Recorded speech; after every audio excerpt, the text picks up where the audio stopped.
Assalamualaikum warahmatullahi wabarakatuh. Anak-anak sekalian, kita akan lanjutkan materinya ya. Masih di pelajaran fisika kelas 12 bab listrik statis, subbabnya kapasitor.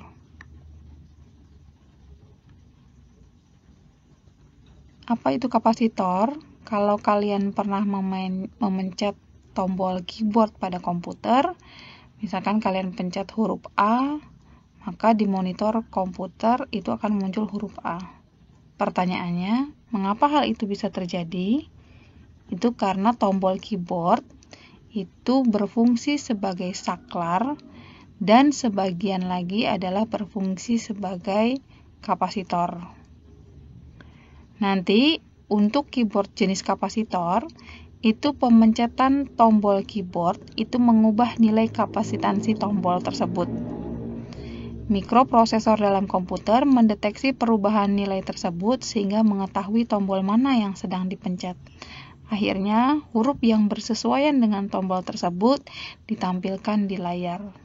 Itu adalah contoh dari kapasitor. Nah, contoh lainnya bagaimana? Ini contoh-contohnya. Ada kapasitor elektrolit, ada tantalum, ada polister film, dan sebagainya. Ada kapasitor variabel nih. Kapasitor itu apa? Kapasitor itu adalah terdiri dari susunan konduktor yang dapat menyimpan muatan atau medan atau energi potensial listrik. Ini aplikasinya. Nah, nanti daya simpan muatan dalam kapasitor itu bisa dinyatakan dengan kapasitansi atau disebut juga kapasitas kapasitor. Ini kapasitor ketika diberi muatan seperti itu, maka bentuk yang paling sederhana dari sebuah kapasitor adalah sebuah plat sejajar yang plat pertamanya diberi muatan positif, plat keduanya dihubungkan ke sumber muatan negatif, sehingga nanti di antara plat itu timbul medan listrik. Arahnya meninggalkan muatan positif menuju muatan negatif. Otomatis terjadi beda potensial. Nah, berapa besarnya kapasitas dari kapasitor? Kapasitas kapasitor itu didefinisikan nanti adalah jumlah muatan per beda potensial listriknya.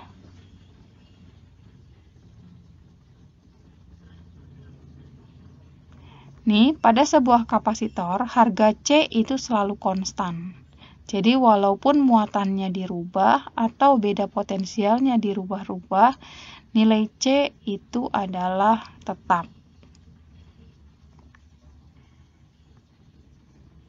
Nah, sekarang ini struktur sederhana sebuah kapasitor. Kita akan turunkan rumus kapasitas kapasitor. Nih, jadi kalau ada plat sejajar, diberi muatan positif dan muatan negatif, tadi kan ada medan listrik. Nah, kalau ada medan listrik, maka terjadi beda potensial. Jika jarak platnya itu, atau jarak antar platnya itu D, maka potensialnya itu sama dengan kuat medan listrik dikalikan dengan D. Ya kan? Ini tadi yang, atau kemarin yang sudah kita bahas di konsep hukum Gauss. Sehingga konsekuensinya apa? Karena ini kan awalnya ini dari hukum Gauss E dot A sama dengan Q per epsilon 0, Q per A nya diganti dengan rapat muatan, kalau V nya sama dengan E dikalikan D, maka jadinya adalah Q per A epsilon 0 dikalikan dengan D. Nah, kalau kita definisikan harga C itu berarti kan Q per V, maka Q per V-nya ini. Tadi kan ini V-nya. Maka kita ganti ke sini, maka Q yang ini kita coret. Epsilon A-nya naik ke atas. Jadi C sama dengan epsilon A per D. Ya. Dimana jadi kapasitas kapasitor itu bergantung pada apa saja? Bergantung pada luas plat, bergantung pada jarak antar plat, nanti bergantung pada medium di antara dua kepingnya. Jadi kalau yang epsilon 0 itu kalau di antara kedua kepingnya tidak ada bahan atau udara atau ruang hampa. Nih, jadi permitivitas udaranya itu nanti epsilon 0. Jadi kalau tidak ada bahan. Sekarang kalau bukan udara atau ada bahan, bagaimana? Maka besar kapasitas kapasitornya adalah dikalikan yang biasanya epsilon A per D dikalikan dengan permitivitas relatif. Maka konsekuensinya kalau epsilon A per D-nya atau epsilon 0 A per D-nya itu adalah C0, maka C dengan bahan atau C bahan itu disebutnya dielektrik, maka C dengan bahan jadinya adalah ER dikalikan dengan C0. Karena harga ER atau permitivitas relatif bahan dielektrik, atau ada yang sebut K itu konstanta dielektrik, itu lebih besar dari sama dengan 1, maka ketika diberi bahan dielektrik, penambahan bahan dielektrik itu akan meningkatkan kapasitas kapasitor. Karena harga ER-nya selalu lebih besar dari sama dengan 1. Ini contoh dari harga permitivitas atau konstanta dielektrik dari setiap atau masing-masing bahan. Jadi kalau misalkan di antara plat sejajarnya ada kaca, bahan kaca, maka harga K-nya 5,6. Nanti kan dikalikan epsilon 0 A per D. Itu kapasitas kapasitornya. Ini pengaruh penambahan dielektrik ketika kapasitor tidak terhubung dengan baterai. Maka konsekuensinya bagaimana? Konsekuensinya karena tadi penambahan dielektrik itu memperbesar dari nilai kapasitas kapasitor, maka C ketika diberi bahan lebih besar dari C0. Kalau tidak terhubung dengan baterai, maka muatannya tetap. Maka konsekuensinya apa? Konsekuensinya beda potensial yang ketika diberi bahan dielektrik itu akan turun atau lebih kecil dari beda potensial ketika tidak diberi bahan dielektrik. Jadi penambahan bahan dielektrik pada saat kapasitor tidak terhubung dengan baterai itu akan menurunkan atau mengurangi beda potensial kapasitor.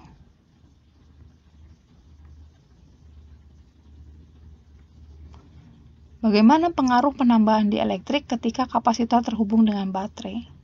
Kalau kapasitor terhubung dengan baterai, maka beda potensialnya tetap. Tadi, kapasitas kapasitor ketika diberi bahan lebih besar dari tidak diberi bahan atau CD lebih besar dari C0. Karena terhubung dengan baterai, maka potensinya tetap. Maka jadinya adalah muatan ketika diberi bahan dielektrik menjadi lebih besar ketika tidak diberi bahan dielektrik. Kesimpulannya apa? Penambahan bahan dielektrik pada saat kapasitor terhubung dengan baterai itu akan meningkatkan muatan kapasitor. Ini besarnya. Sekarang energi kapasitor.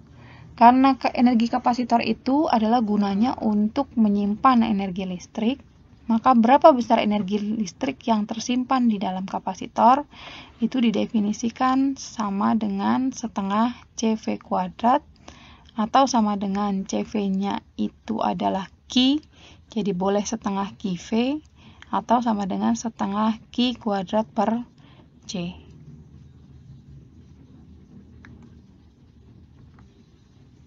Nah, kapasitor itu kadang kebutuhannya antara nilai yang dibutuhkan dengan yang ada di pasaran itu tidak ada atau tidak sesuai. Maka konsekuensinya cara mengantisipasinya adalah dengan dirangkai seri atau dirangkai paralel. Makanya ini ada konsep rangkaian seri dan paralel dari kapasitor. Bagaimana jika susunan kapasitor disusun paralel? Paralel itu kan artinya bercabang. Maka seperti ini. Kalau rangkaian paralel itu berarti rangkaian pembagi arus atau pembagi muatan. Jadi nanti Q totalnya itu adalah dijumlahkan. Bagaimana dengan potensialnya? Potensialnya bernilai tetap.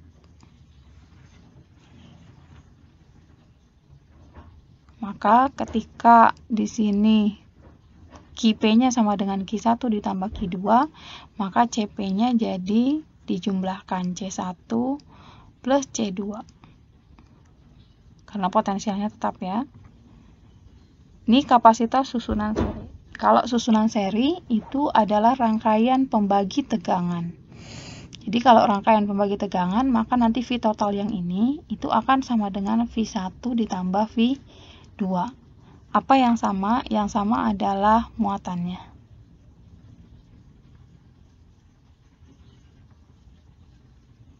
Maka konsekuensinya bagaimana? Konsekuensinya mencari C totalnya pada rangkaian seri adalah 1 per C total pada rangkaian seri sama dengan 1 per C1 ditambah dengan 1 per C2. Atau untuk 2 kapasitor, itu CS-nya bisa pakai C1 kali C2 per C1 ditambah C2. Atas kali bawah jumlah. Seperti itu. Itu susunan kapasitor seri. Nah, ada yang kapasitornya yang disusun seri atau paralel, ada juga yang kasusnya itu 1 kapasitor, tapi ada lebih dari 1 bahan dielektrik. Contohnya seperti ini. Maka kalau susunan bahan dielektriknya yang terbagi itu menyusunnya seperti ini, atau D-nya yang terbagi menjadi setengahan, atau D-nya terbagi, maka susunannya seri. Jadi bisa seperti ini, bentuknya seperti ini. Jadi susunan seri itu apa? D-nya yang terbagi, atau jarak antar platnya yang terbagi. Jadi cicir gitu ya. Kalau susunan paralel, itu yang terbagi adalah luas penampangnya. Jadi nyusunnya kayak gini. Kalau dibalik, ya berarti gini. Jadi yang terbagi adalah A-nya. Ya, itu paralel. Ini contoh soalnya. Misalkan ada 2 buah plat sejajar yang berjarak D sehingga merupakan sebuah kapasitor ketika tidak diisi dengan isolator di antara kedua plat mempunyai kapasitas 120 mikrofarad. Jika kemudian di antara kedua plat tersebut disisipkan isolator seperti pada gambar, tentukan kapasitas kapasitor sekarang. Ini susunannya seri atau paralel? Lihat apanya yang terbagi? Ini D-nya tidak terbagi, tapi yang terbagi adalah A-nya. Maka ini adalah susunan paralel. Tadi kalau paralel diapakan? Nyari C-nya dijumlahkan. Maka cari dulu C yang dari bahan dielektrik pertama, C yang dari bahan dielektrik kedua, lalu C totalnya tinggal dijumlahkan. Karena dia apa? Karena paralel. Maka hitungannya seperti ini. Jadi kita misalkan dulu channelnya epsilon A per D. C1 berarti K1 epsilon 0 A1 per D1. K1-nya berapa? 3. 3 epsilon 0, A-nya kan terbagi. Terbagi setengahan berarti A-nya setengah A, D-nya penuh jadi D.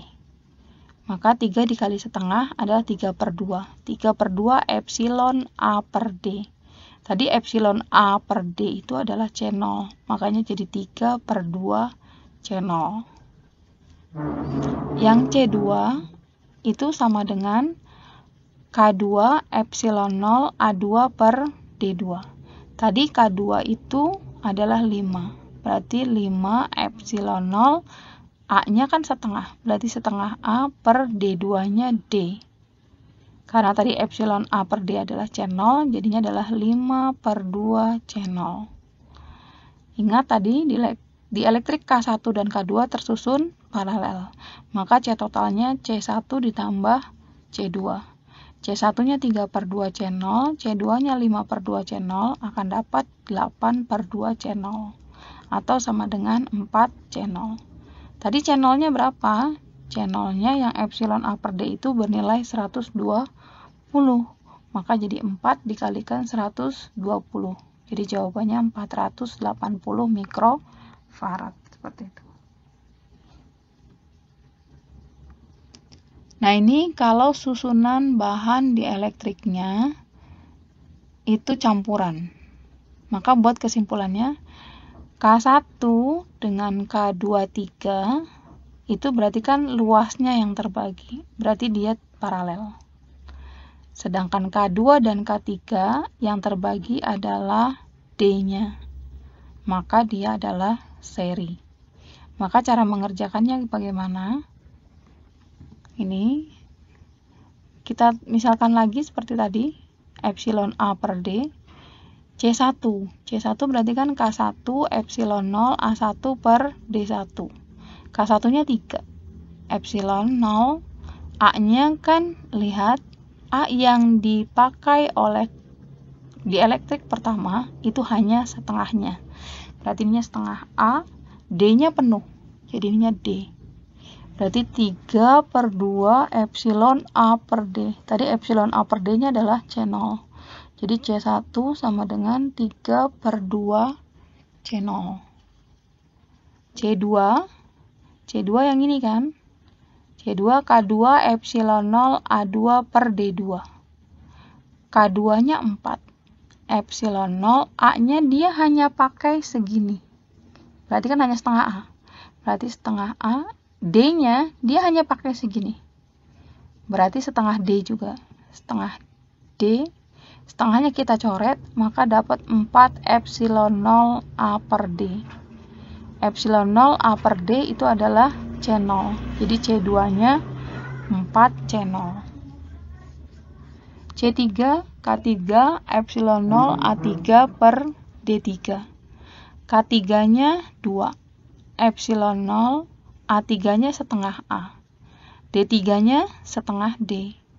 Karena ini setengahnya kita coret, maka jadinya 2 epsilon A per D jadi 2 C0. Kita lihat tadi ya, dielektrik K2 dan K3 itu adalah tersusun seri. Maka cara mengerjakannya jika hanya 2, kalian boleh pakai 1 per C23 sama dengan 1 per C2 ditambah 1 per C3. Atau kalau hanya 2 kapasitor, kalian bisa pakai rumus atas kali bawah jumlah. Jadi nanti C23 berarti sama dengan C2 kali C3 per C2 ditambah C3. C2-nya tadi 4 C0. C3-nya 2 C0 per 4 C0 tambah 2 C0. Berarti kan ini 8 C0 C0 per 6 C0. C0-nya coret 1, 8 per 6 adalah 4 per 3. Maka C23 jadinya adalah 4 per 3 C0. Dielektrik K1 dan K23 itu tersusun paralel. Ini dan ini kan tersusun paralel karena A-nya yang terbagi. Maka kalau paralel tinggal dijumlahkan. Jadi C totalnya jadinya adalah C1 ditambah C23. Tadi kita dapat C1-nya 3 per 2 C0. 3 per 2 C0 ditambah C23-nya yang ini 4 per 3 C0. Samakan penyebutnya, maka dapat 6. Berarti yang ini 9 ditambah 8 per 6 C0. Maka kita akan dapat 17 per 6 C0. Tadi C0 itu adalah epsilon A per D, katanya di soal adalah sama dengan 30. Maka 17 per 6 kali 30. Maka sama dengan berapa? Sama dengan 85 mikrofarad.